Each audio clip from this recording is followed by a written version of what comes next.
Amid fears of a renewal of mining on the already decimated Kiribati island of Banaba, the residents there and on Rambi Island in Fiji have been receiving help from an international advocacy group called ICAAD. The mining plans are now in abeyance after an outcry over Banabans being shut out of the decision-making, and ICAAD wants the world to be aware of their plight. Don Wiseman spoke with ICAAD's Erin Thomas. So we are an international human rights advocacy center. And despite our very impressive sounding name, we are a small but mighty team of 5. And most of our work is in the Pacific just by the nature of our relationships. So we've been working in the region for about a decade now. And we work in areas of advocacy, data and research, as well as artivism and capacity building, looking to amplify the great work that grassroots advocates and civil society are doing on the ground. All right. Recently you've done work in Banaba, the Kiribati island that was pretty much decimated by phosphate mining 50, 60, 70 years ago. How did you become involved in Banaba? Yeah, that's a great question. Well, we've actually been working with the Rambi Island Community Hub. And for context, Rambi Island is in Fiji and operates as a semi-autonomous jurisdiction where Banabans were relocated to in 1945 due to the destruction caused by the British Phosphate Commission and almost a century of phosphate mining. So we started working with the Rambi Island Community Hub in the way that we always begin partnerships, by chance and obvious alignment. It became clear that history of displacement of the Banabans and dispossession to the neglect of human rights is a critical space for advocacy on Rambi, as well as providing important lessons to the world as we think about climate displacement, which is how we connected on our bigger project around the right to life with dignity, which is focused on expanding legal protections for those displaced by the climate crisis. So our goal is, as an advocacy center, is to help make sure their story, which is so often forgotten, is heard by decision makers in the region, and that their demands, which are so often relegated, are met with action. The issues that have become very apparent on Banaba in recent times have been to do with water, or the lack of it, and the seemingly, as far as the Banabans are concerned, the somewhat blasé response of the Kiribati government and the governments of the countries that benefited from the mining. I think there has been some response from New Zealand and Australia, but it was perhaps belated. And as far as Rambi Island goes, this odd situation where the Rambi Council of Elders was disbanded and replaced by a government-appointed administrator. All quite odd developments, and certainly not to the liking of the people in either place. What have you suggested?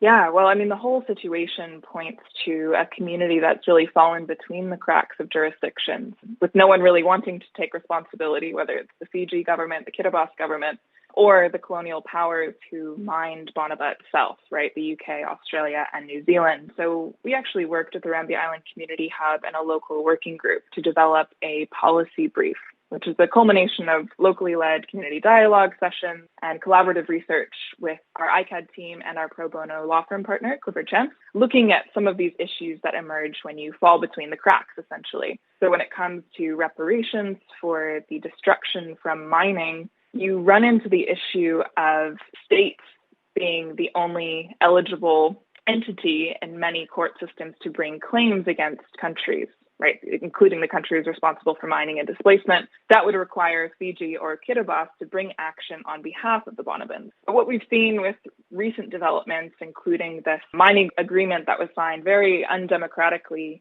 and illegally, given the obligations of the Fiji government to provide for Banaban governance, is that falling between the cracks is more the norm, and sort of represents this continued pattern of colonialism that Banabans are experiencing on Rambi and around the world. So there's been a call to review the Banaban Settlement Act, which is the Fijian legislation allowing for governance of Banaban affairs by Banabans living on Rambi, which also obviously impacts Banaba itself and Banabans living overseas.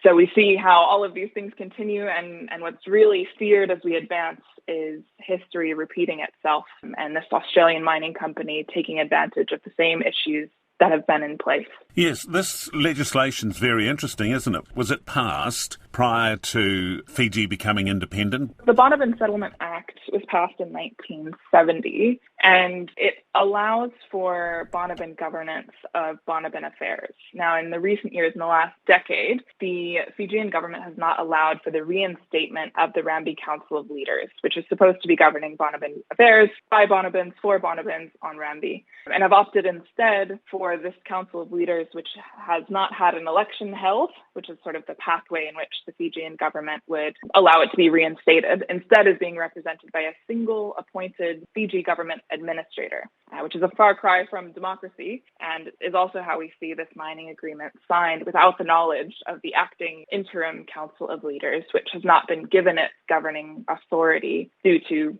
neglect by the Fiji government. Now, they're meant to, according to the legislation, to have dual citizenship, if they want, I suppose. But this applies in some cases and not in others. What's going on there?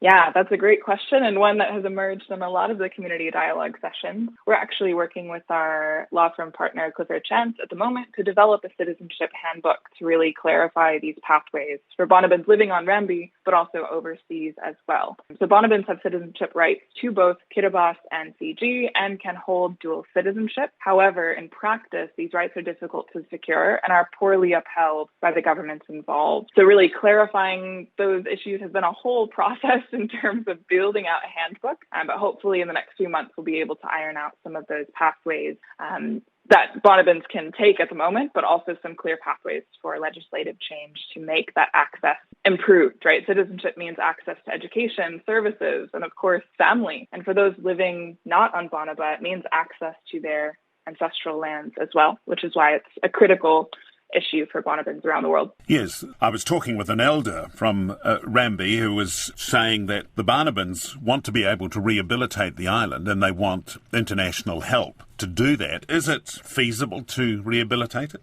There have been a lot of discussions about that being possible, and certainly it's an obligation of those who mined 90% of the island's surface to pursue that avenue as opposed to further mining. I think there have been conversations about this, but because the government has been prioritizing profits over people, and it would be a costly endeavor, although certainly with many potential benefits, including ecotourism and sustainable economic development on Banaba, there's been a lack of interest in that direction. So the calls that we're hearing from the Rambi Island Community Hub and other advocates is to focus attention on rehabilitation, which has been the call for decades now, and is also what was promised by the British Phosphate Commission in the early 1900s. When we hear Centrex, this Australian mining company, promising potential rehabilitation, it just echoes that empty promise, because to date, no land has been rehabilitated. And we saw the UK fight tooth and nail in court to take no responsibility for the destruction caused. As far as the Kiribati government goes, what do you think it should be doing with regard to Banaba? Yeah, well, since Banaba falls within the boundaries and jurisdiction of Kiribati, the calls that are being made, and we've sort of helped the Rambi community partners with this petition and to develop these demands. The key demand is around basic needs and access to basic water and food supplies. As you mentioned in your conversation with elders, it's very hard to do advocacy. It's very hard to do governance. It's very hard to make these big calls if you don't have access to food and water. So ensuring that shipping lines are coming through in order so that people have their basic needs met, that's the top ask of Kiribati. And also seeing how Banabans really fall through the cracks, ensuring that there's a stronghold in Rambi of Banabans wanting to protect Banaba is actually really important, even though it's not taking place on Banaba itself. And having those two go hand in hand are actually really key demands there. And when we think about basic needs, mining actually destroyed the freshwater lens on Banaba. So all of these things are really interconnected. And it's on the Kiribati government, the Fiji government, and all the colonial authorities as a part of the British Phosphate Commission to meet the needs of Banabans.